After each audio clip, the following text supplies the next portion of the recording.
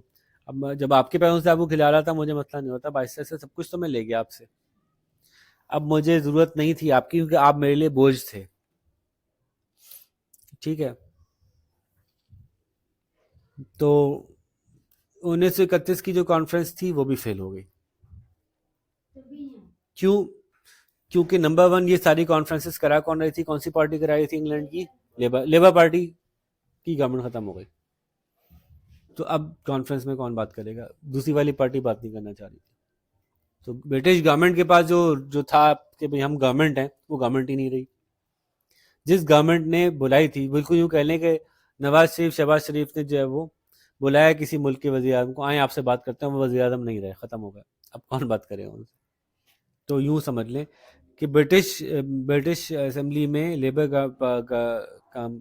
Party کی جو majority تھی وہ ختم ہو گئی. لیبر پارٹی کی میجورٹی کو دھچکا لگا، جس کی وجہ سے راؤنڈ ٹیبل کانفرنس کامیاب نہیں ہو سکی، نمبر 2 والی بھی.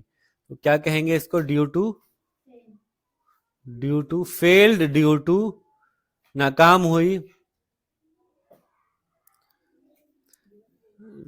کس کی وجہ سے ناکام ہوئی؟ Labour Party losing its majority. Labour Party کی اکثریت ختم ہو گئی تھی. پھر دوسری بات یہ کہ گاندھی نے کہا کہ پہلے آزادی بعد میں مائنورٹی کی بات ہی ختم ہو گئی. گاندھی صاحب گئے میٹنگ میں، جا کے میٹنگ میں بیٹھے، انہوں نے ایک بات کہی اس طرح سے کہ Gandhi refused any minority discussion before آزادی، فریڈم. ہمارا مسئلہ یہی تھا، ہم بات یہ کرنے جا رہے تھے بھائی آزادی سے پہلے ڈسکشن کر لو کہ ہمارا آپس میں کیا تعلق ہوگا. گاندھی نے کہا نہیں بھائی، آزادی کے بعد ڈسکس کریں گے. یہی تو ہم کہہ رہے تھے، آزادی کے بعد تو تم اتنے طاقتور ہوگے، پھر تھوڑی سنو گے ہماری بات. ہم نے لکھا ہے due to Labour Party losing its majority, اور پھر ہم نے لکھا Gandhi refused any minority discussion before freedom. Second round table بھی ناکام ہوئی. ابھی سب ناکام ہوگا، ناکام ہی ناکام ہوگا، یہاں تک کہ مسلم لیگ الیکشن میں بھی ناکام ہو جائے گی. ابھی آپ سمجھ لیں 1930 سے آنورڈز ناکامی ہی ہر چیز کا وہ ہے.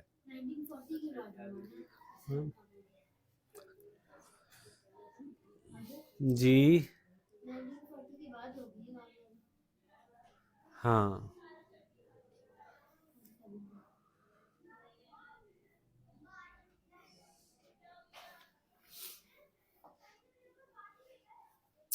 لیکن جب گاندھی جی نے اتنی سختی سے بات کرنے سے انکار کر دیا، جاتے ہوئے پرائم منسٹر نے برٹش نے انڈیا کو ایک تحفہ دینے کی کوشش کی، اس کا نام انہوں نے رکھا 1930 میں ہی کمیونل ایوارڈ. کمیونٹی سے نکلا ہے لفظ، کمیونٹی سے کمیونل ایوارڈ نکلا ہے. انہوں نے کہا کہ میں جاتے جاتے یہ تو کر دوں کہ جی میرے حساب سے سیپریٹ الیکٹوریٹ ہونا چاہیے مائنورٹیز کے لیے. یہ کہہ کے چلے گئے چنگاری چھوڑ کے. آگ لگ گئی ہوگی مسلم لیگ کو، اس کو سوری کانگریس کو.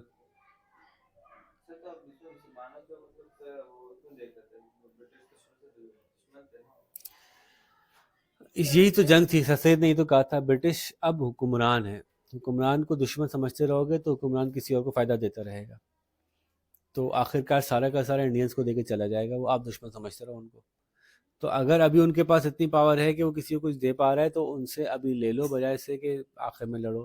دونوں طرف بات ہو سکتی ہے. آپ یہ کہہ سکتے ہیں کہ نہیں یہ اسٹریٹجی ٹھیک نہیں ہے، جب دشمن ہے تو دشمن ہے، اس سے بات کرنے کی کیا ضرورت ہے. ہو سکتا ہے کہ ایسا کیا ہوتا تو کچھ اور نتیجہ نکلتا، واللہ عالم. کیونکہ ایسا کیا تو نہیں نا. ہسٹری میں ایسا ہوتا تو کیا ہوتا کا ہمیں کچھ پتہ نہیں چل سکتا، کیونکہ ایک ہی چیز ہوئی، جو ہوئی اسی پہ بات ہو سکتی ہے. اگر وہ نہ ہوتا تو کیا ہوتا ہم یہ نہیں جانتے، تو ہم اس کے اندازہ ہی لگا سکتے ہیں. تو بہرحال برٹشرز نے کمیونل ایوارڈ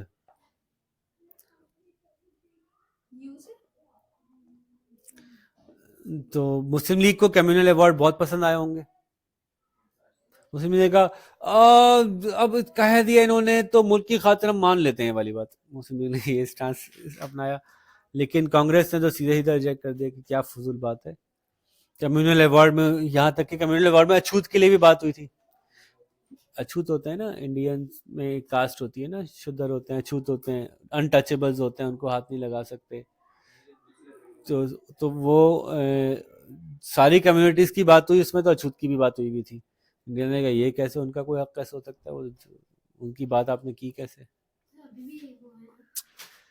تو بہرحال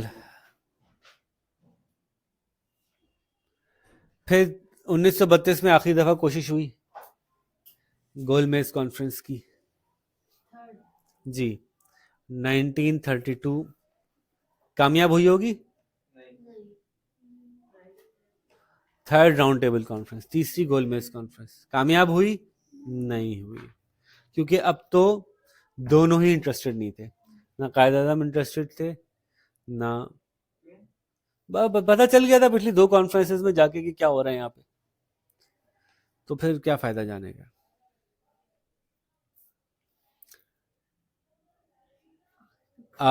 برٹش میں وہ چینج ہو گئے تھے, آپ کی لیبر پارٹی چینج ہو گئی تھی. یہاں پہ لیبر پارٹی چینج ہونے کی وجہ سے انڈیا میں جو وائسرائے پہلے آئرون تھے جو کہ تھوڑے ہمدرد تھے, وہ چینج کر کے جو ہے وہ دوسرے وائسرائے لگا دیے گئے تھے جو سخت تھے, لارڈ ولنگٹن. اور جس کی وجہ سے نان کوآپریشن موومنٹ پھر شروع کر دی گئی تھی. اور 1932 میں گاندھی نے اور نہرو نے نان کوآپریشن پھر شروع کر دی. گاندھی نہرو پھر اریسٹ ہو گئے, اب کون آئے گا. ادھر سے قائد اعظم نے بھی جو ہے وہ دیکھا کہ تو ان کے مزاج بدل گئے ہیں. ادھر جناح صاحب جو ہیں وہ بھی کچھ ناراض ہو گئے تھے. ہماری حرکتیں ایسی ہیں نا, تو جناح صاحب اپنی پارٹی سے ناراض ہو گئے تھے ان کی حرکتوں پہ, تو وہ بھی پارٹی وارٹی چھوڑ کے چلے گئے تھے, انگلینڈ چلے گئے تھے. میں چھوڑیں, میں سیاست سے دستبردار ہوتا ہوں, آپ لوگ آزاد کرا لیں اپنا ملک. میں جو ہوں وہ نہیں پڑھے لکھے یا بہت بڑے وکیل تھے, میں اپنی وکالت کرنے برطانیہ واپس جا رہا ہوں. میں بڑا مشہور وکیل ہوں, بہت بہت امیر آدمی تھے, بہت مشہور آدمی تھے. میں جا کے برطانیہ میں اپنی وکالت کرتا ہوں, آپ لوگ چلاؤ اپنا ملک, اپنی پارٹی چلاؤ مسلم لیگ. اس کی کبھی جب آپ بڑے ہو جائیں تو کبھی اس کی تفصیلات میں بھی جائیے گا وہ کیا مسائل تھے اس وقت, اور کیا آج بھی وہی مسائل ہیں.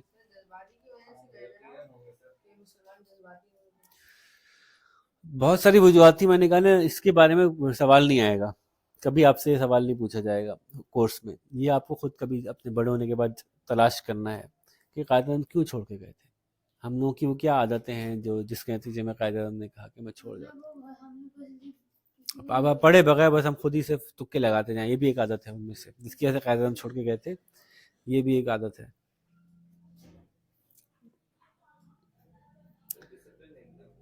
جی جی, یہ بھی ایک عادت ہے کہ ہم خود اسے سوچتے رہتے ہیں, تکے لگاتے رہتے ہیں, معلومات پہلے حاصل نہیں کرتے. اچھا, تیسری گول میز کانفرنس کے ساتھ معاملہ جو ہے وہ نمٹ گیا. مسلمانوں کی 1932 میں جو گول میز کانفرنس تھی اس میں ریپرزنٹیشن سر آغا خان نے کی تھی, اور اس میں کوئی بات ہوئی نہیں سکی. نو ڈسکشن, نو ریزولوشن, کچھ بھی نہیں ہوا, فیل ہو گئے. قائد اعظم نہیں گئے, گاندھی نہیں گئے, نہرو نہیں گئے, سارے میجر پارٹی کے میجر لیڈرز نہیں گئے, تو بالکل وہ بے معنی کانفرنس تھی, اس کی کوئی وہ نہیں تھی.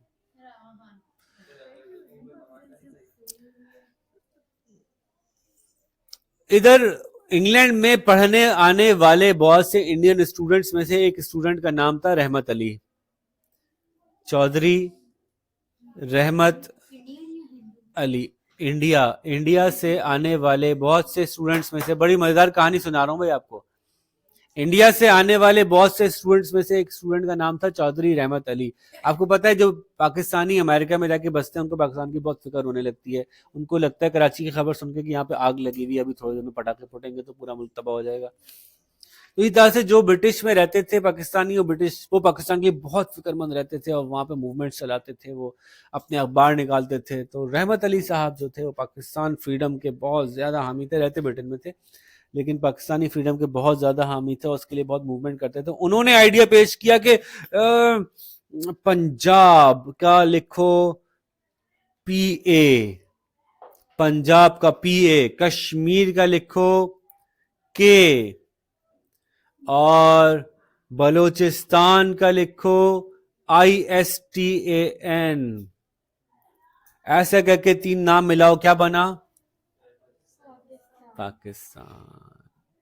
تو انہوں نے کہا کہ ہم ان صوبوں کو ملاتے ہیں اور پورا نیا ملک بنا لیتے ہیں، چھوڑو ان کے ساتھ رہنے، کانسٹیٹیوشن یہ وہ، یہ فیڈریشن میں اتنا حق اتنا ختم کرو، اپنا ملک الگ بناؤ. پاکستان کا نام رحمت علی صاحب نے پیش کیا تھا. ہاں، ملک بنانے کی بات بھی انہوں نے کی تھی، رحمت علی صاحب نے کی تھی اس وقت جب انہوں نے یہ بات کی تھی. یہ 1900 کب کی بات ہوگی؟ 1933 کی بات ہوگی، 1933. یہی جب یہ کانفرنسز ہوتی تھی، یہاں سے جاتے تھے لوگ، انڈیا سے بڑے بڑے لیڈرز جاتے تھے، تو وہاں جو انڈین اسٹوڈنٹس ہوتے تھے وہ گھیر کے کھڑے ہو جاتے تھے اسٹوڈنٹس کو، سر کیا رہا، سر کیا رہا، اب اس دفعہ کیا ہوگا، کیا پک سے ہو جائے گا، کیا ہم آزاد ہوں گے کیا؟ تو ان میں سے تحریک چلا کے انہوں نے یہ نام بھی سجیسٹ کیا، ایک رسالہ نکالا. اس رسالے کے اندر جو ہے انہوں نے اس کو پبلش کیا اور پوری دنیا میں جو ہے وہ پسند کیا گیا اس بات کو بھی، اس رسالے کو بھی، جہاں جہاں انڈینز موجود تھے. اس رسالے کا نام انہوں نے لکھا تھا ناؤ اور نیور. رحمت علی، نیور، ابھی یا کبھی نہیں. جی مس.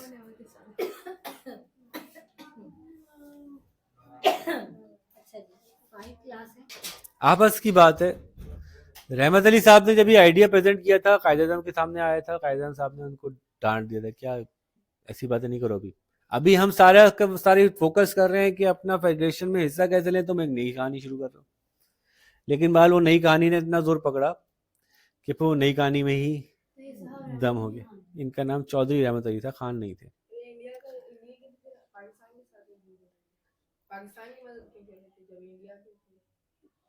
قائد اعظم بھی انڈیا کے تھے، لیاقت علی خان بھی انڈیا کے تھے، علامہ اقبال بھی انڈیا کے تھے، سب انڈیا، کیونکہ اس وقت ایک انڈیا ہی تھا، پاکستان تھا نہیں اس وقت دنیا میں.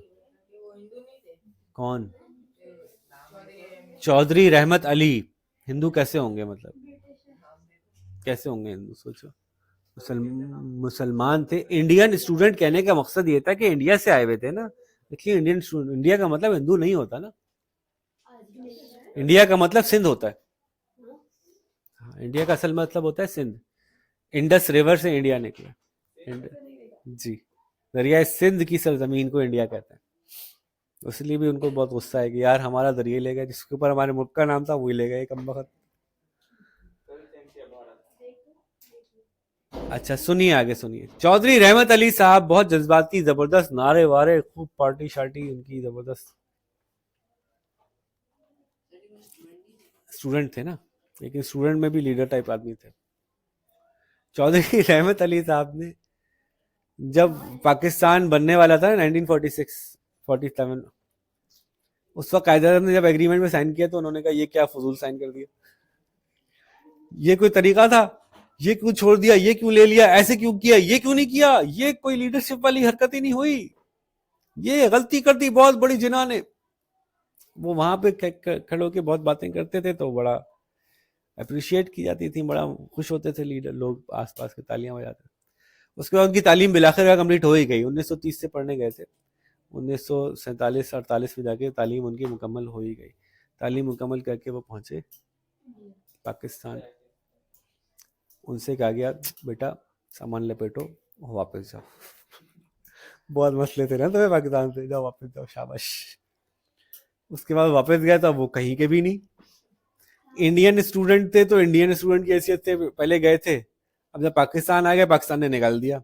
اب انڈیا، بتایا نا ابھی تو بتایا، ان کو بہت مسئلے تھے قائد اعظم سے، لیاقت علی خان سے، ہر ایک سے ان کو مسئلے تھے، ہر ایک پہ تنقید کرتے رہتے تھے.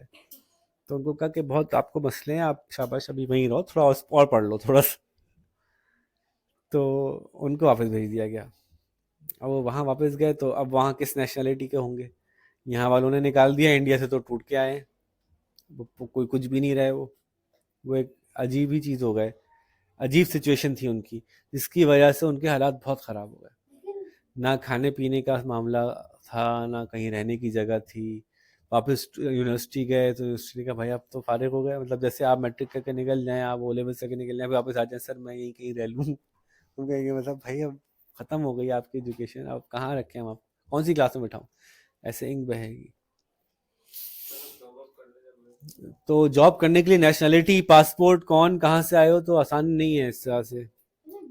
تو بالآخر کا بڑے مشکل حالات میں ان کا انتقال ہوا رحمت علی صاحب کا، وہ وہیں دفنائے گئے. تو آپ کہتے ہیں نا کہ پاکستان کا نام کس نے تجویز کیا؟ آپ کہتے ہیں چودھری رحمت علی، جن کو پاکستان نہیں آنے دیا گیا. ٹھیک ہے، تو آ جائیں، میں سے آ جائیے. تو بھائی ناؤ اور نیور آیا ہے، رحمت علی صاحب لے کے آئے، اس پہ کافی جوش آیا لوگوں کو. ادھر راؤنڈ ٹیبل کانفرنس بھی نہیں کامیاب ہوئی تو 1935 تک پہنچ گئے ہم، تھوڑا سا رہ گیا بس. 1935، 1937 اور 1939، 3 ایئرس رہ گئے، تھوڑا سا رہ گیا. 1930 نہیں، 40 تک نہیں جا سکیں گے. 1935 میں گورنمنٹ نے کہا نہ سائمن کمیشن کو تم لوگ ٹک کے بیٹھے ہو تو نہ تمہاری نہرو رپورٹ پہ کوئی ایک ہوتا ہے، نہ 14 نکات پہ ایک ہوتا ہے، نہ گولڈ میڈل کانفرنس پہ ایک ہوتا ہے، ہم خود ہی لا رہے ہیں پھر.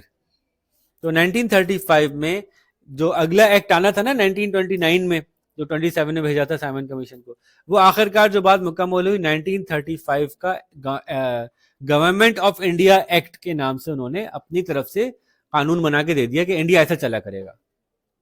برٹشرز نے انڈیا ایسے چلا کرے گا کے نام سے اپنا قانون بنا کے دے دیا. برٹشرز چاہ یہ رہتے اگر ایسا ہو جائے کہ یہ ہمیں بادشاہ مانتے رہیں لیکن اپنے مسئلے خود ہی حل کر لیں، ہم سے پیسے ویسے نہ مانگیں، خود چلیں. لیکن جب دنیا میں کوئی واہ واہ کرنے کی بات ہے تو ہماری واہ واہ کریں گے، یار یہ بڑا ملک ہے، برٹش ہمارا مائی باپ ہے، برٹش کی مرضی سے ہونا چاہیے، برٹش دنیا میں صحیح کر رہا ہے. کہیں اقوام متحدہ بننے کی ایسا ایسا بات چل رہی تھی، ایسی کوئی بات ہو تو ہماری طرف سے بولیں، جب بھی بولیں تو یہ ہمارے اثر و رسوخ میں رہیں، چاہے اپنے مسئلے وسلے خود نمٹائیں، لیکن پاور چھوڑنا بھی تو آسان نہیں ہے نا.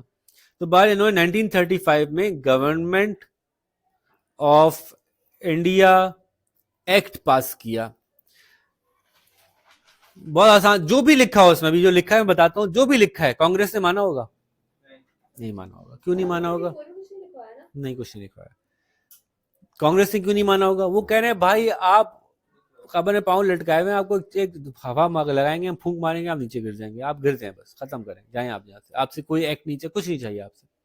لیکن اس کے باوجود بھی 1935 کے اس ایکٹ کے مطابق الیکشن ہونے تھے انڈیا میں، ان الیکشن میں کانگریس نے حصہ لیا.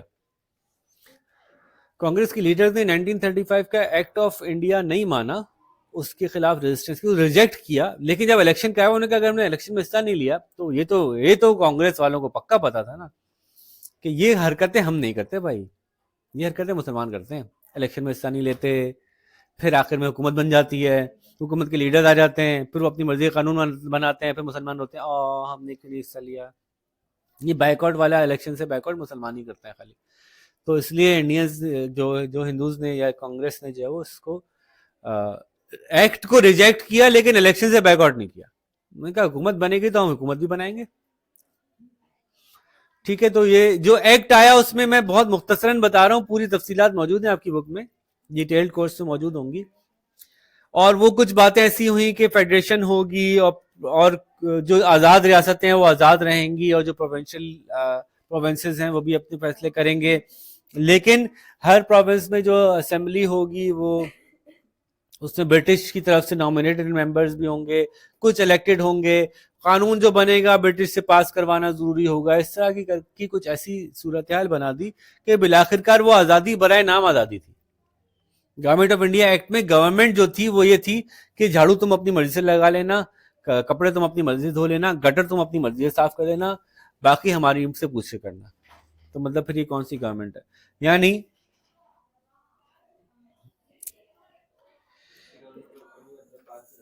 انہوں نے جو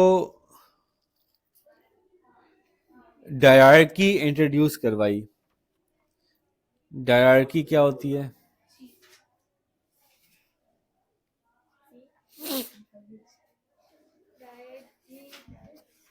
یعنی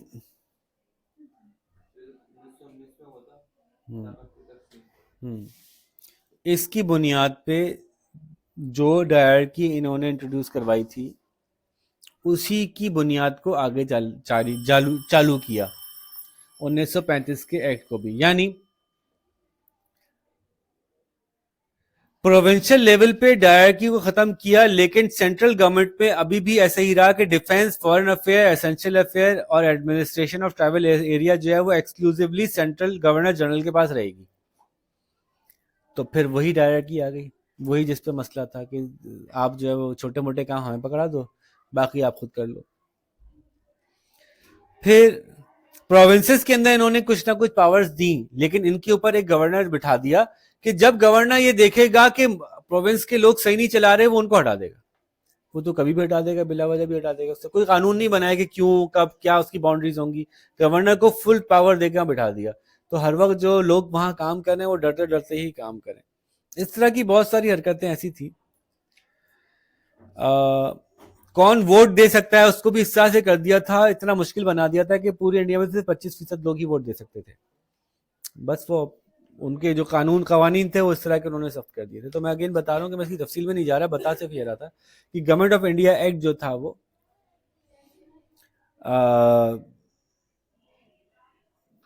نہیں ایکسپٹ کیا گیا. لیکن 1937 میں الیکشن پھر بھی ہو گئے، اور الیکشن کا نتیجہ یہ نکلا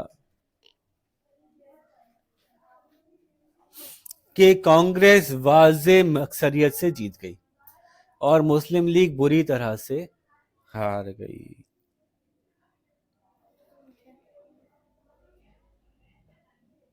یہاں تک کہ جو مسلم میجورٹی ایریاز بھی تھے نا وہاں بھی مسلم لیگ ہاری، یا ٹھیک سے نہیں جیتی یوں کہہ لیں کہ مسلم میجورٹی ایریا کون کون سے؟ پنجاب، سندھ اور بنگال. پنجاب، سندھ اور بنگال میں بھی مسلم لیگ کو 482 میں سے 109 سیٹیں ملی خالی. مسلم میجورٹی علاقے سے مسلم لیگ نہیں جیتی. ایسا ایسے ہو سکتا ہے کہ دوسری پارٹیز مسلمان کھڑی ہوئی تھی. بنگال میں مسلم لیگ کے خلاف مسلمانوں کی ایک اور پارٹی کھڑی ہوئی تھی، وہ جیت گئی. پنجاب میں مسلم لیگ کے خلاف چودھریوں کی ایک پارٹی کھڑی ہوئی تھی، وہ جیت گئی. مسلم لیگ کو as a single Muslim party کا اسٹیٹس ہی نہیں مل سکا، بلکہ یہ ہوا کہ مسلمانوں کے تو بہت ریپرزنٹیٹیو ہیں، ایک مسلم لیگ، اس کے علاوہ اور بھی بہت سے ہیں. بنگال میں تو وہ لوگ اتنے اسٹرانگ تھے کہ انہوں نے اپنا پورا رول اسٹیبلش کر کے پرائم منسٹر مسلم آ گیا تھا وہاں پہ. ان کو مسلم لیگ کی ضرورت ہی نہیں تھی. کہا آپ جو بھی کر رہے ہیں باقی ملک میں کرتے رہے، ہم یہاں پہ آزاد ریاست بنا چکے ہیں، اپنی ہماری سیٹنگ ہو گئی ہے، ہمارا بہت اچھا چل رہا ہے معاملہ. بنگال جوائنٹ بنگال، وہ بھی نہیں سیپریٹ بنگال بھی، جس میں آج جس کو آپ بنگلہ دیش کہتے ہیں، جس میں آپ انڈین بنگال کہتے ہیں، وہ ملا کے ایک اچھا خاصا بڑا ریجن تھا. وہاں پہ انہوں نے اپنا الیکشن جیت کے سیٹنگ ویٹنگ کر کے حکومت بنا لی تھی. ان کو پاکستان ریزولوشن میں اتنا انٹرسٹ تھا نہیں اس وقت، بڑی زبردستی ان کو بلا کے لاتے ہیں، بھائی آپ تو بڑے لوگ ہیں، آپ کی تو حکومتیں بن گئی ہیں، آپ تو وزیر اعظم بن گئے ہیں، آپ بھی آئیے پاکستان ریزولوشن میں تاکہ کہ ہمیں آپ کی وجہ سے ایک ہمت ملے گی، اتنے کامیاب لوگ، اتنے کامیاب پولیٹیشینز آ رہے ہیں. تو مسلم لیگی نہیں تھے، ان کو لے کے آیا گیا کہ بھئی آپ بھی اس ریزولوشن میں ہمارا ساتھ دیں. ہی پنجاب میں جو جیتے تھے ان کو کہا آپ بھی آئیے، آپ بھی بڑے لوگ ہیں، بڑے کامیاب لوگ ہیں، آپ بھی آئیے. تو اس طرح سے مسلم لیگ نے ان الیکشن سے بہت سیکھا. 1937 کے الیکشن کے بعد لبے لباب یہ ہے کہ کانگریس سب جگہ سے جیتی، اور پھر پورے ملک میں کانگریس کا راج آ گیا. کانگریس کا راج آیا تو کانگریس نے وہی کیا جو اس کو کرنا تھا. اچھا، اگر آپ ہندوستان کی کتابوں میں پڑھیں گے تو کانگریس کے راج بڑا بہتر راج تھا، بہت بہتر تھا. کچھ غلطیاں ہوئیں لیکن بہتر راج تھا. ہماری کتابوں میں پڑھیں گے تو آپ پڑھیں گے کہ کانگریس کے راج نے مسلمانوں کے لیے تو اچھا نہیں کیا. کیا کیا؟ ہندوؤں کو اتنی طاقتیں دے دی کہ مسجدوں میں سور پھینک رہے ہیں لا لا کے، اذانوں پہ پابندی لگا دی، ہندی کو لازمی کر دیا، اردو کو ختم کر دیا. سب اسکولوں میں گاندھی جی کی تصویر کے آگے ہاتھ جوڑ کے جھکنا ہے، وندے ماترم پڑھنا ہے، وہ سارے جو انڈین ریچولز ہیں اس کو فالو کرنا ہے. تو اس میں مسلمان کو بہت تکلیف میں آ گئے تھے کہ یار یہ کیا کر رہے ہیں. اور اپنے اپنے محلوں میں قید سے محسوس کرتے تھے مسلمان کہ ہم اس سے باہر نکلیں گے تو یہ تو ہمیں دبا دیں گے، مار دیں گے، بلوائی آ جائیں گے، لڑائی کریں گے. تو 1937 کے الیکشن میں انڈیا یہ کانگریس کے جیتنے پہ مسلمانوں کو بہت تکلیف ہوئی، اور اس سے مسلمانوں سے زیادہ کانگریس کو، مسلم لیگ کو فائدہ ہوا. مسلم لیگ 1937 میں کیوں ہاری؟ سب سے پہلی وجہ، مسلم لیگ یہ سمجھ رہی تھی کہ ہمیں جو ووٹ دیں گے مسلمان میجورٹی علاقے دیں گے، حالانکہ مسلمان میجورٹی علاقوں میں پہلے ہی مسلمان حکومتیں ہی بننی تھی. ان کو پرابلم ہی نہیں تھا مسلم لیگ آئے ہمیں ریپرزینٹ کرے، کہیں ہمارے حقوق کوئی لے نہ جائے. کون لے جائے گا؟ ہم وہاں پہ میجورٹی میں، اس محلے کے ہم ہی ہیں سارے، اس میں اور کوئی ہندو نہیں آتا ہمارے پاس. یہاں پہ کوئی انگریز کی مرضی نہیں چلتی، ہماری چلتی ہے. اب ہم یہاں پہ اپنی مرضی سے چلاتے ہیں، ہمارا راج ہو گیا یہاں پہ. تو ان کو مسلم لیگ کی ضرورت نہیں محسوس ہوتی. مسلم لیگ کو اصل میں ضرورت تھی، مسلم لیگ کی اصل میں ضرورت تھی ان علاقوں میں جہاں ہندو میجورٹی میں تھے اور وہاں مسلمان جو تھے وہ کہتے ہمیں کون بچائے گا. وہ ڈھونڈ رہے تھے کوئی جماعت مل جائے ایسی جو ہمیں ریپرزینٹ کرے. مسلم لیگ نے ان الیکشن میں فوکس کیا ان علاقوں میں جہاں مسلم میجورٹی میں تھے، ان کو ضرورت نہیں تھی. جہاں مسلم مائنورٹی میں تھے ان وہاں فوکس نہیں کیا. نمبر 2، مسلم لیگ کے جتنے بھی لیڈرز تھے سب سوٹڈ بوٹڈ جینٹل مین تھے، انگریزی بولتے تھے، اور عوام کو ابھی تک یہ کلیئر نہیں تھا کہ یہ گورے انگریز اور کالے انگریز ہمیں کیا فرق پڑتا ہے. قائد اعظم بھی انگریزی بولتے تھے، سوٹ ووٹ پہنتے تھے، اپنی ہیٹ لگاتے تھے، سبھی سارے ٹائی سوٹ ووٹس میں گھومتے تھے. تو عوام ابھی تک ان کو مسلمان لیڈر نہیں محسوس کر پاتے تھے. کہتے ٹھیک ہے مسلم لیگ نام رکھ لیا انہوں نے، ہیں تو سارے فرنگی لیڈر کالے انگریز ہیں. تو کنیکٹ نہیں تھے عوام. تو اب یہ ساری باتیں ڈسکس ہوئی 1937 کے بعد کہ ہم سے کیا غلطیاں ہوئیں، کیا کمی بیشی رہی، اور یہ بھی ڈسکشن ہوئی کہ اب ہم کیا کریں. تو جب کانگریس نے دباؤ ڈالا نا عوام کے اوپر اتنا سخت مسلم عوام پہ، یہ ہمارے مسلم لیگ کے فائدے میں ہو گیا کہ اب وہ دیکھا نہیں دیا نا ہمیں ووٹ، دیکھو کیا ہو رہا ہے تم لوگوں کے ساتھ. تو یہ والا سینٹیمنٹ جو ہے مسلم لیگ کو جگانے کا موقع ملا. نمبر 1. نمبر 2، سب نے کپڑے بدلے اپنے، ٹھیک ہے، سب نے جو ہے وہ پینٹ کوٹ کے بجائے شیروانی میں آ گئے، والی ٹوپی کے بجائے والی ٹوپی ہو گئی، ٹھیک ہے، ہیٹ کے بجائے کیپ ہو گئی. تو جو گیٹ اپ کا چینج تھا وہ ضروری تھا، وہ کر لیا. قائد اعظم نے مجمع میں کھڑے ہو کے نماز پڑھی تاکہ لوگوں کو پتہ چلے بھائی میں. قائد اعظم پہلے پارسی تھے نا، تو پارسی مسلمان نہیں ہوتے. تو قائد اعظم نے جو ہے وہ اسلام قبول کیا، کیونکہ مسلمانوں کی ریپرزنٹیشن کر رہے ہیں، مسلمانوں کا لیڈر ہے، مسلمان ہی نہیں ہے، تو پرابلم تھا. نہیں ہے اللہ نہ کرے ہم کسی کے بارے میں کہہ سکیں کہ کوئی دل سے ہوا یا نہیں ہوا. جس نے اسلام قبول کر لیا اس کا معاملہ اللہ کے حوالے. بھائی ہم یہ نہیں کہہ سکتے کوئی دل سے ہوا یا نہیں ہوا. کسی کے بارے میں ہم کبھی یہ نہیں کہہ سکیں گے کہ یہ دل سے تھا یا دل سے نہیں تھا. لیکن جب وہ مسلمان ہو گیا تو مسلمان ہو گیا. لیکن میں تو حالات کو سیکوینشلی بتا رہا ہوں، یہ ہوا پھر یہ ہوا پھر یہ ہوا پھر یہ ہوا. تو قائد اعظم جو ہیں انہوں نے مطلب میں اگر قائد اعظم کی سائڈ سے سوچوں تو وہ ایک نان ریلیجیس آدمی تھے. وہ نہ پارسی تھے، نہ انگریز تھے، نہ مسلمان تھے. مطلب وہ اصولی آدمی تھے، کمیونسٹ بھی نہیں تھے، وہ اصولی آدمی تھے. انہوں نے اسلام کا مطالعہ کیا تھا، ان کو ہولی پروفٹ صلی اللہ علیہ وسلم کی باتیں اچھی لگتی تھی، اچھی باتیں کی، قرآن کے اصول ان کو بہت پسند آتے تھے، اور وہ انڈین کمیونٹی کو ریپرزینٹ کرتے تھے. اور انڈین کمیونٹی میں جس کے ساتھ ظلم ہوتا تھا اس کے ساتھ چلے جاتے تھے. تو اس لیے مسلمانوں کو کے ساتھ ان کے جذبات زیادہ تھے. جب وہ اتنے عرصے مسلمان لیڈرز کے ساتھ رہے، مسلمانوں کے ساتھ رہے، اسلام کو دیکھا، ان کو اور انڈرسٹینڈنگ ہوئی، ان کو اور اچھا لگا. انہوں نے کہا کہ صرف اچھا لگنا کافی نہیں ہے، حالانکہ ان کے سارے اصول اسلامی ہی تھے. اگر آپ دیکھیں نا ان کی لائف کو تو وہ اسلامی اصولوں کے مطابق انصاف کے فیصلے جو کرتے تھے. تو ان کو یہ سمجھ میں آیا کہ مجھے ایکسپلسٹلی اظہار بھی کرنا چاہیے کہ میں مسلمان ہو گیا ہوں، تاکہ کہ لوگ یہ نہ سمجھیں کہ یہ مسلمانوں کا لیڈر ہے لیکن مسلمان نہیں ہے. تو پھر انہوں نے اس کو اظہار بھی کیا اور نماز بھی پڑھی، لوگوں کو بتایا بھائی میں مسلمان ہوں، مسلمان لیڈر ہوں، تو تاکہ غلط فہمیاں بھی دور ہو جائیں لوگوں کی. ورنہ ایک نا بندہ اسلام لے آئے تو چھپ کے لے آئے، اکیلا لے آئے، سب کو بتانے کی کیا ضرورت ہے. لیکن بتایا بھی انہوں نے تاکہ لوگوں کی کنفیوژن دور ہو جائے کہ ان کو کوئی غیر مسلم لیڈر لیڈ کر رہا ہے.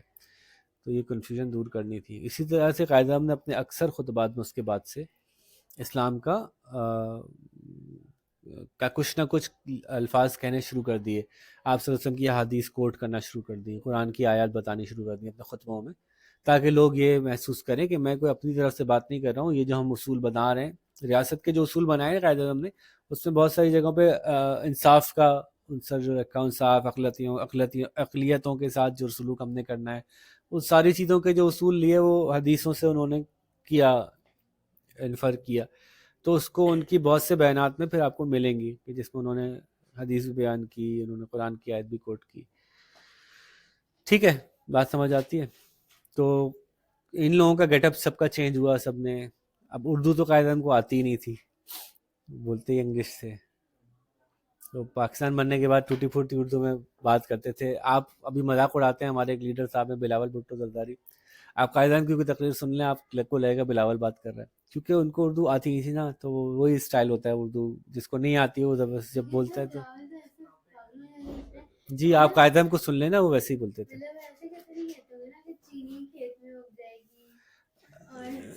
تو وہ بھی یہ نہیں کہہ رہا ہوتا، آپ غور سے سنیں تو بات کچھ اور ہوتی ہے، لیکن جب مذاق جب اڑانا شروع کرتے ہیں آپ کسی کا، تو وہ مذاق میں بات کافی مذاق ہی اڑ جاتا ہے، بات کچھ اور ہو رہی ہوتی ہے.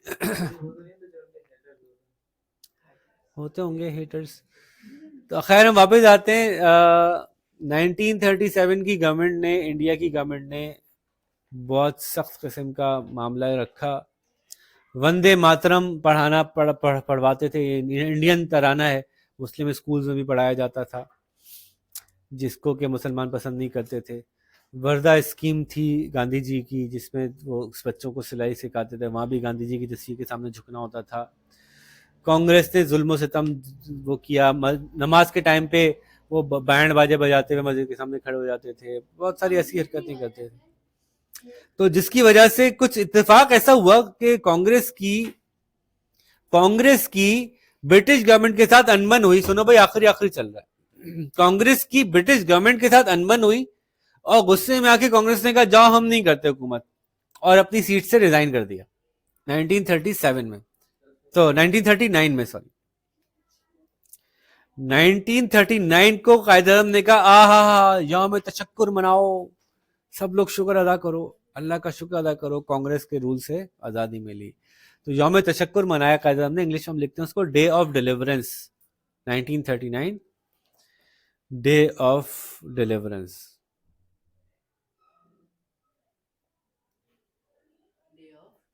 Deliverance DELIVERANCE. وہ ایکچولی یہ تھا کہ برٹش گورنمنٹ نے اعلان کیا تھا 1939 میں کہ ہم جرمنی سے لڑائی کرنے جا رہے ہیں، تو اور انڈیا بھی جرمنی سے جنگ کرے گا.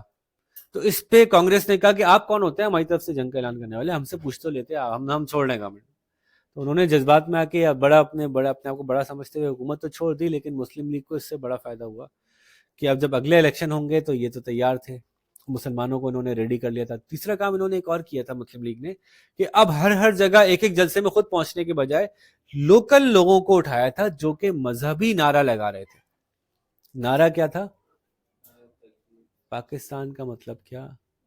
لا الہ الا اللہ. اس سے پہلے مسلم لیگ کو ووٹ نہیں پڑے تھے. تو جو لوگ کہتے ہیں کہ قائد اعظم نے کب کہا کہ پاکستان اسلام کی خاطر بنا ہے، قائد اعظم لیاقت علی خان نے کب کہا کہ پاکستان اسلام کی خاطر بنا ہے، فلانے نے کب کہا کہ پاکستان اسلام کی خاطر بنا ہے، جب تک یہ نعرہ نہیں لگایا کہ پاکستان کا مطلب کیا، لا الہ الا اللہ، تب تک مسلم لیگ کو ووٹ ہی نہیں پڑے. پاکستان کیسے بنتا؟ پاکستان بننے کے لیے جو لوگوں کو جمع کیا گیا کہ آؤ مل کے پاکستان بناتے ہیں، تو جب تک انہوں نے اسلام کا نام نہیں لیا لوگ کنیکٹ نہیں ہوئے. اور قائد علامہ اقبال نے بھی وہاں یہی بات کی تھی کہ اسلام ہی ہے جو ہم لوگوں کو ایک جگہ جمع کر دے گا، ورنہ ہم لوگ تو الگ الگ نیشنلٹی، الگ الگ سوچ رکھنے والے لوگ ہیں، ہم لوگوں کا اسٹائل بالکل الگ الگ ہے.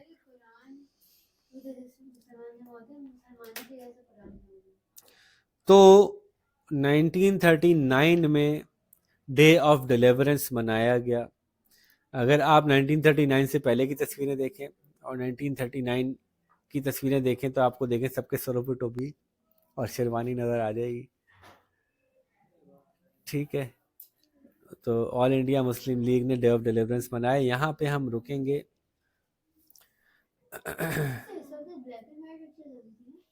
دوسری جنگ عظیم شروع ہونے والی ہے.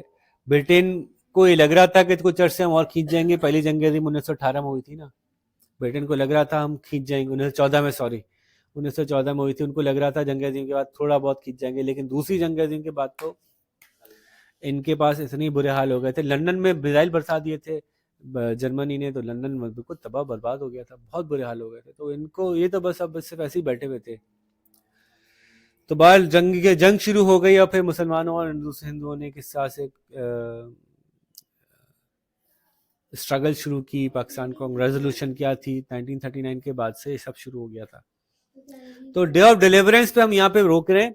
آخری ہمارا جو سیشن ہوگا 1939 سے 1947 تک کا fast pace action packet session ہوگا، کہ کس طرح سے ہم نے اتنے 100 سال محنت کی اور ایک دم سے 7 سال میں پاکستان آ گیا. تو کیسے آیا یہ ہم بات کرتے ہیں انشاءاللہ اس پہ. تب تک اپنا خیال رکھیے گا، آپ سے ملاقات کرتے ہیں. اللہ حافظ.